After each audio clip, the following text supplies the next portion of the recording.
I'm here again, the continuation. So it all went into drama. That's why I said there was a lot of drama. So I finished that stage. Nobody will pay your flight ticket for you. And blah blah blah. If you don't go, oh go, because she knows what they were planning.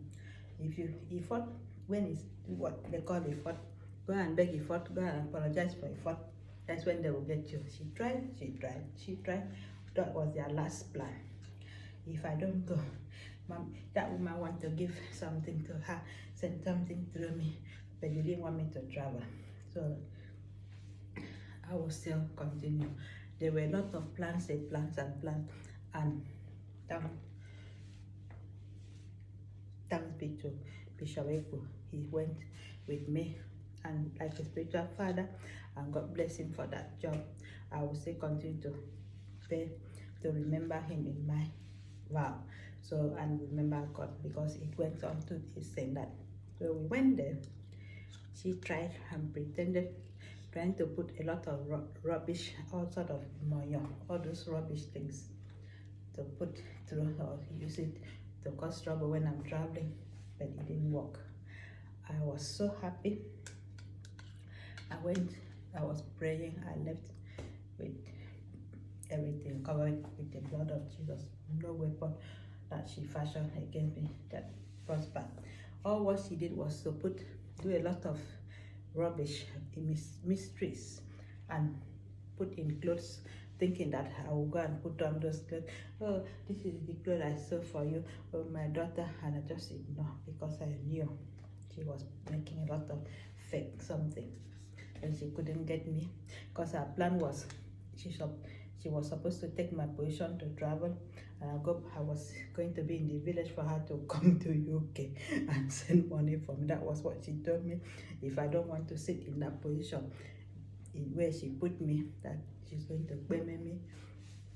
Imagine how people be like that. So I left and I went and I prayed. First flight,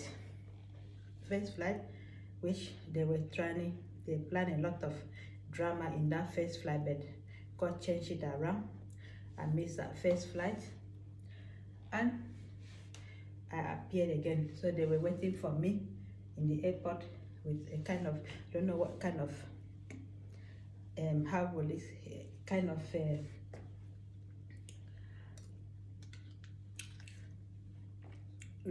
reception they were going to do for me when I come back. When I arrived, they planned it, but at the end of it, they missed me and I missed them. I didn't arrive when they wanted. They didn't even see. So when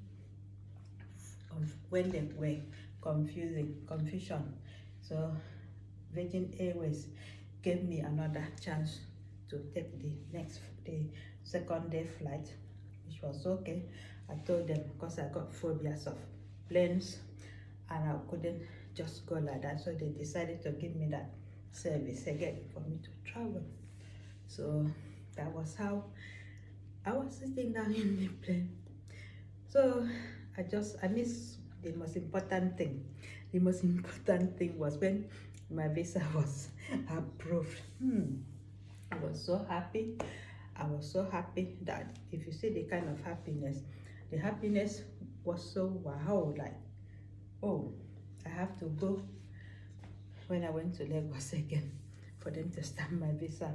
Guess where I went into? I was so overwhelmed. I was so happy. In fact, I can't even explain how happy. And I was so unwell as well. So I was just standing there so tired. All the way I traveled from Eket. Even I was sleeping. I don't even know. I was sleeping in one place that I was doing my document. Like, how do you call it? Cafe, something like that, where you do your computers and go and do paperwork. Internet cafe. I was there in Lagos. Strange places. I stood there just to do some paperwork, and I just said, please let me just stay there overnight. Then the next day I go to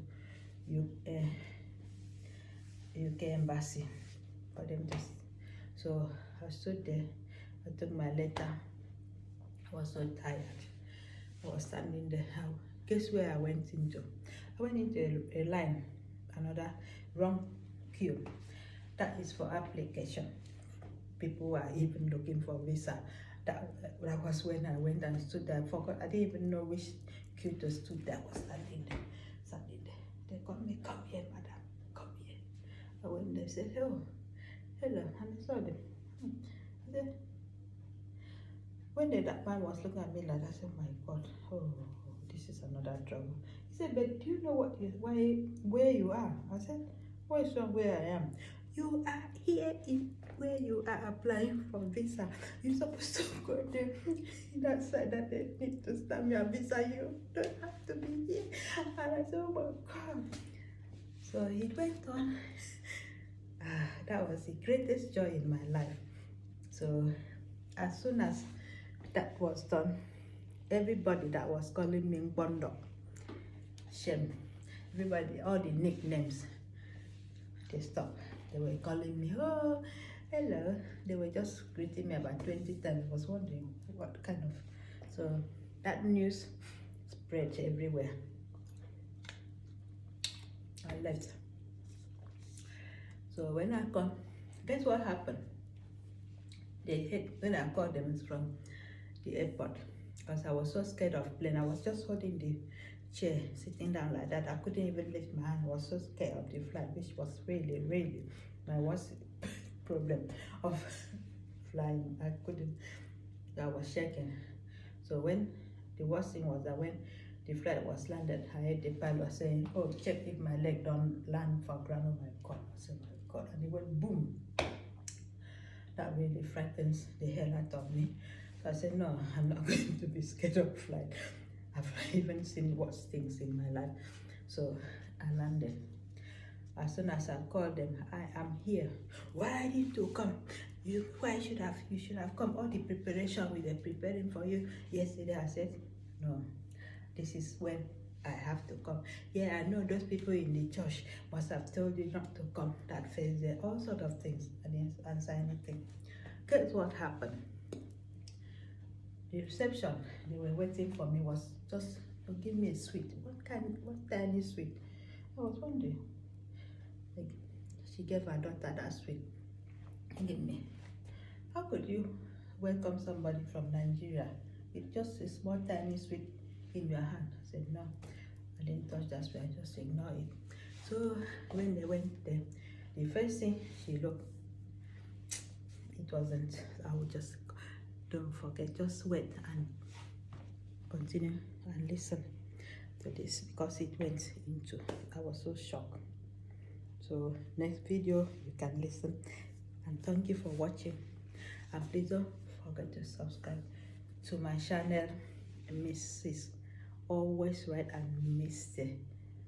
Right, Imabon Paul.